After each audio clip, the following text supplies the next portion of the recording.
Hello बच्चों, let's see the question. Select the correct statement.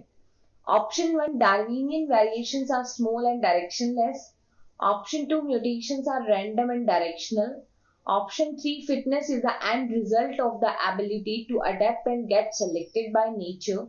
And option 4, all mammals except whale and camel have 7 cervical vertebrae. देखो यहाँ पे हमें 4 statements given है इस question में and we have to select the correct statement. If we see the key concept of this question, तो हमें पता होना चाहिए कि कौन सा स्टेटमेंट के अकॉर्डिंग ठीक है, राइट है या रॉन्ग है, और वी कैन से करेक्ट है या इनकरेक्ट है. ऑप्शन 1 में बोला है कि जो डार्विन की वेरिएशंस होती है वो स्मॉल एंड डायरेक्शनलेस होती है.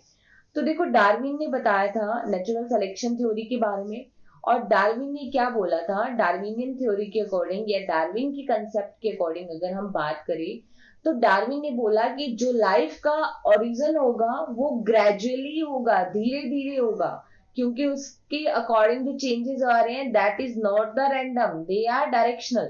ठीक है, डार्विन के अकॉर्डिंग जो चेंजेस आ रहे हैं वो डायरेक्शनल है. ठीक है, एंड ग्रेजुअली है. ग्रेजुअली मतलब धीरे धीरे हो रहे हैं. ठीक है, रैंडमली या फास्ट नहीं हो रहे हैं. बट यहाँ पे ऑप्शन में हमको क्या दे दिया, ठीक है, ऑप्शन के अंदर बोला है कि डार्विन की जो वेरिएशन है वो स्मॉल है और डायरेक्शन लेस है. तो डायरेक्शन लेस तो नहीं है, क्योंकि डार्विन ने म्यूटेशन के बारे में एक्सप्लेनेशन नहीं दिया था. जो म्यूटेशन होता है वो रैंडम और डायरेक्शन लेस होता है, वो किसी भी डायरेक्शन में हो सकता है. ठीक है, सडनली होता है म्यूटेशन, तो ये यहाँ पे इनकरेक्ट है. अब सेकेंड ऑप्शन में लिखे है कि mutations are random yes and directional no. Mutations जो होते हैं, mutational theory that is given by Hugo de Vries, और म्यूटेशन जो होते हैं वो सडनली होने वाले जेनेटिक मेकअप में चेंजेस हैं जो कि रैंडम होते हैं. ठीक है, एंड इसकी कोई पार्टिकुलर डायरेक्शन नहीं होती. So mutations are random and direction less. But यहाँ पे क्या लिखा है कि म्यूटेशन जो है वो डायरेक्शनल होते हैं. तो ये कंसेप्ट यहाँ पे क्या आ जाएगा, इनकरेक्ट. ठीक है, डायरेक्शनल लेस होते हैं म्यूटेशन. तो देखिए यहाँ पे ऑप्शन 2 भी क्या आ जाएगा, इनकरेक्ट. ऑप्शन 3 के अंदर बोला गया है कि fitness is the end result of ability to adapt and get selected by nature. बिल्कुल सही बात. डार्विन ने बोला था कि जो नेचुरल सिलेक्शन थ्योरी में डार्विन ने क्या बोला कि जो इस नेचर के अकॉर्डिंग फिट है, ठीक है, survival of the fittest, survival of the fittest is used by Darwin. Survival of the fittest, कि जो ऑर्गेनिज्म इस नेचर के अकॉर्डिंग फिट है, नेचर उसका सिलेक्शन कर लेगी, दूसरे का क्या हो जाएगा, रिजेक्शन हो जाएगा.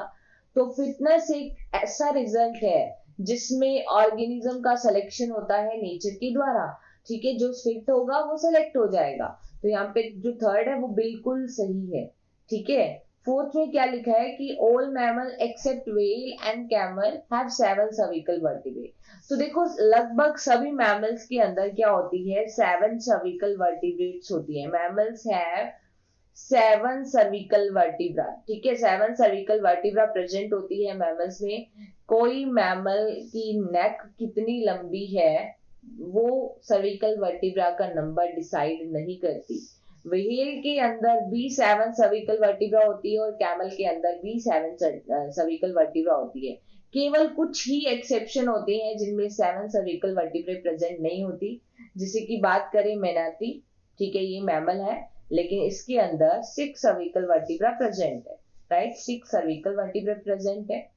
और अगर हम बात करें अनदर एग्जाम्पल की, तो देखिए टू टोड, ठीक है, two toed sloth, and two toed sloth में या तो 5 या 6 सर्विकल वर्टिब्रे प्रेजेंट होगी. अगर थ्री टोड स्लोथ की बात करें, थ्री टोड स्लोथ की बात करें, तो उसके अंदर 9 सर्विकल वर्टिब्रे प्रेजेंट होगी.